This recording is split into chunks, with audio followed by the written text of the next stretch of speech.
Oh, God. What caused it? Train derailed. A train derailed. I never thought that this could happen to me. I mean, we see trains all the time. Freight trains rolling through East Palestine, Ohio used to be part of the landscape, not a source of fear. I never had that thought in my mind that this could happen to my town. On February 3rd, a Norfolk Southern freight train derailed, spilling untold amounts of hazardous chemicals, casting a dark shadow over the lives of East Palestine's residents. Ashley McCollum has lived here for 7 years, less than a mile away from the train tracks. She had to flee her home. Things are left open because I grabbed what I could right before we left. Her home frozen in time, folded laundry waiting to be put away, unwashed dishes piled on the kitchen counters. Many residents like Ashley now terrified about what could be lurking in their town. The testing is going to have to continue for years. I think the fear and, almost the outrage that the public is expressing and experiencing, I think it's warranted. Is it a lie to stand there and say the municipal water is safe today? No, but it can be misleading about what tomorrow may bring. The tiny town of East Palestine, Ohio, population just over 4,700, has become the center of a political firestorm over government accountability, railway deregulation, and whether the federal response came soon enough. I'm a mayor of a town of 4,700 people. If you think I can fight against a railroad or fight against the EPA or fight against anything like that, you're crazy. Only 11 of the 38 derailed cars remain at the crash site. Days after the derailment, crews preventatively released and burned toxic chemicals that were in danger of exploding, creating a massive smoke plume. Now to the new fight after that toxic train derailment in Ohio. The question now, where to take the toxic waste. Federal agencies have been hauling away truckloads of contaminated soil and over 1.8 million gallons of liquid waste. The EPA scrambling to find places willing to accept it before securing sites in Ohio and Indiana. Everyone wants this contamination gone from the community. They don't want the worry, and they don't want the smell. Federal officials from the CDC, the EPA, and FEMA have descended on the town for door-to-door testing of home air quality. So people are continuing to report symptoms of, not feeling 100%, not feeling well, despite the fact that the EPA repeatedly keeps suggesting that the air quality is safe. The Ohio State EPA says the city water supply is safe, but are continuing to monitor the crash site's groundwater for contamination. But many residents here are taking no chances. We're still not using our water to cook or drink, just because we don't know if it's going to be safe or not. Many opting for bottled water at free distribution stations. EPA Administrator Michael Regan was there today, his third trip since the derailment. Let me be clear, EPA is testing for all toxic chemicals. There are no gaps in the testing. Environmental advocate Aaron Brockovich says this community will likely need to keep testing. This begins a huge water issue. We've seen it play itself out over and over and over again. The whistleblower remains skeptical about authorities' transparency and accountability. They can sound the all clear and tell you the water's safe, but that's for that moment. That isn't how these environmental situations usually pan out. You did it? Okay, let's see. Ashley McCollum and her family are now living under a cloud of uncertainty. They have been staying with her mother 4 miles away in Pennsylvania, too scared to return. Just want to go home. It's kind of sad that we have to stay here, but I don't feel safe going home.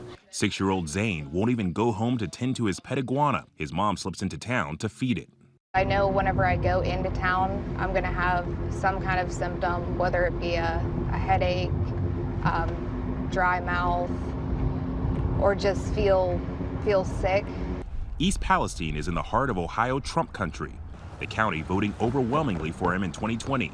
The derailment has become a political flashpoint for the Biden administration.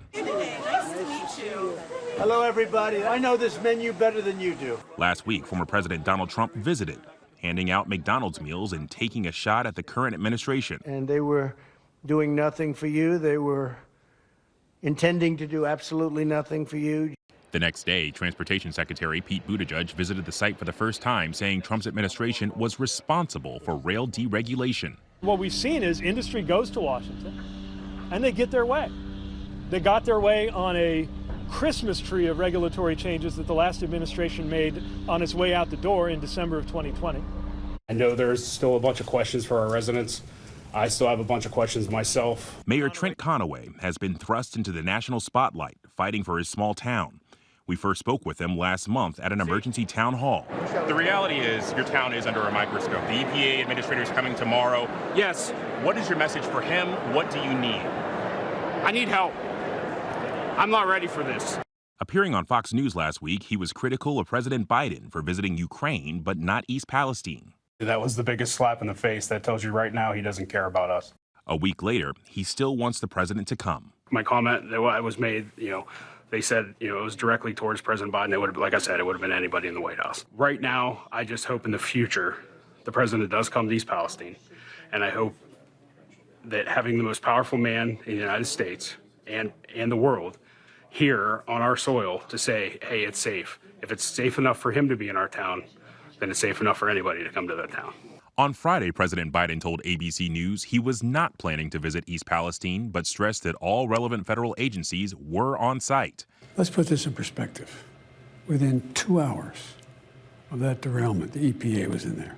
Within 2 hours. Every major agency in the United States government that had anything to do with rail and or cleanup was there and is there. The last time I saw you was during that town hall. Yes. I remember I asked you, what do you need? You said you needed help. You mentioned that you weren't ready for this, you weren't built for this. That was 2 weeks ago. Where are things now? Right now, I think we have all the help we need, I think. We have the bodies. We need some answers, some questions, and, the EPA seems to be really working on that with our Department of Health. Some residents have chosen to come together to take action legally against the railway, Norfolk Southern. We were right underneath the cloud of smoke and fumes on the property. Bob Holzer is one of 11 plaintiffs in a class action lawsuit being filed, accusing the company of negligence, among other things. The results of those chemical releases, the impacts of those might not be understood or even seen for 10, 20, 30 years later. The exact extent of the damage isn't really known. Norfolk Southern said it could not comment on pending litigation, but the company has pledged millions of dollars to support the community. And in an interview with CNBC, CEO Alan Shaw remained optimistic about cleanup efforts.